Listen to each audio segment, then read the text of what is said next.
সাহাবারা বললেন, নবী আমরা গরিব মানুষ, ইফতারি খাওয়ানোর পয়সা নাই।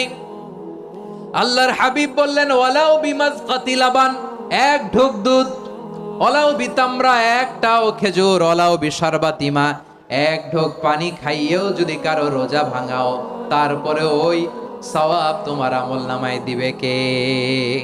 কাউকে ইফতারি করালে সারাদিন রোজা রেখে তার যে সওয়াব, আপনি ইফতার করানোর কারণে আপনার আমলনামায় ওই সওয়াব আল্লাহ ঢুকায় দিবেন। পড়েন সুবহানাল্লাহ।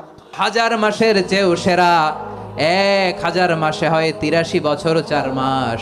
83 বছর 4 মাস টানা ইবাদত করলে যেই সওয়াব, কদরের রাতে ইবাদত করলে অতটুকু সওয়াব আপনি পাবেন, আল্লাহ সেটা বলে নাই। আল্লাহ বলে তার চাইতে বেশি সওয়াব দিয়ে আপনার আমলনামা ভরে দিবে কে? আখিরি কদর যেন মিনাল ভিতরি, রমজানের শেষ দশকের বেজর রাতগুলোকে কদর হিসেবে তালাশ করো।